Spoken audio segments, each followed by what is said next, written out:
Hello, welcome to our lab today, where we're going to look at how contour lines, which are lines that join points of equal elevation, represent a real landscape. Got my instructions printed and we're ready to go. Okay, you can see our lab equipment. We have several copies of a paper map of contours. We have some cardboard. We have a marking pen. And we have some scissors. We'll also need some glue, which I don't have in this picture here. Here's a close-up of the contour map that we're going to work with.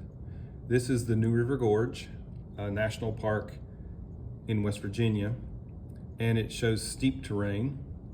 You can tell it's steep terrain because the contour lines are close together. That means the elevation is changing rapidly. And you also notice that some of the contour lines are marked, like this one here says 1600, and then this one here is marked. So that gives us a way. We're going to use a pair of scissors to cut out these contour shapes and glue them together and make it into a map of the landscape. Note that the lowest elevation on the map that I can see says 840 right there. And this is the river a little bit lower than that. So for our 3D model, we're just going to say that the lowest level is 800. And we're going to use every 200 feet to make our model. So here is the line for 1,000. And the line for 1,200 isn't marked on this side of the map, but here's the line for 1,400. And then here's the line for 1,600. So you might be questioning, where is the line for 1,200 on this side of the river? Well, we know this is 1,000 and this is 1,400. So if we count the number of lines between this 400 feet, we can divide the 400 by the number of lines in between and determine what's called our contour interval. In this case, it's 40 feet. So we're going to go 1,000, 1,040, 1,080, 1,120, 1,160, and then 1,200 right here, this line right here. It's hard to see, but I'm going to mark it darker with a pen. And on the other side of the river, looks like we have 1,000, 1,200, 1,600, but no 1,400. So we'll do the same thing. We'll subtract 1,600 minus 1,200, get that contour interval, which is the same. Count the number of lines that we need to get to the 1,200 mark, and we'll mark that with a pen to make it easier to see. Now, in order to create the 3D model, we need to cut out the shapes out of cardboard. And so we'll start off with the bottom layer, which will be really the river level. We'll call it 800.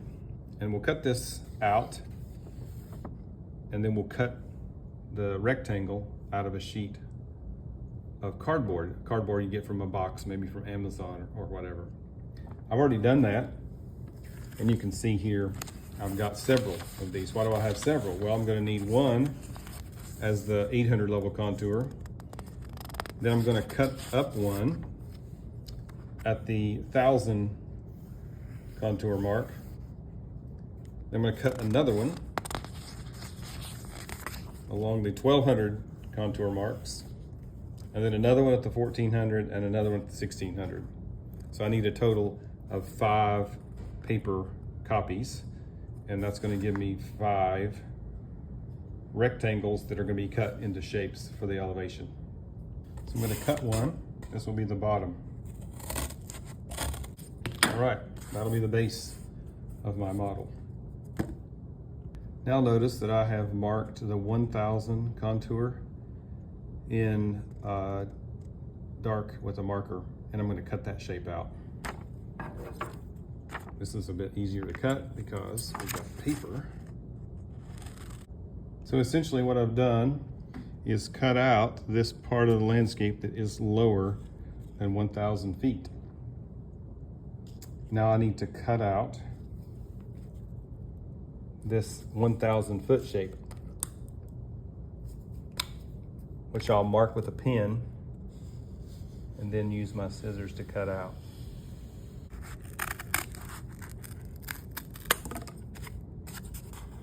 Take my bottom, my 800-foot contour. Now this is my 1,000-foot contour. So there's the completed model. I decided, in addition to the landscape, just for fun, I would put the New River Gorge Bridge, which is a famous bridge, and the National Park Visitors Center on my version of this 3D model of a contour map.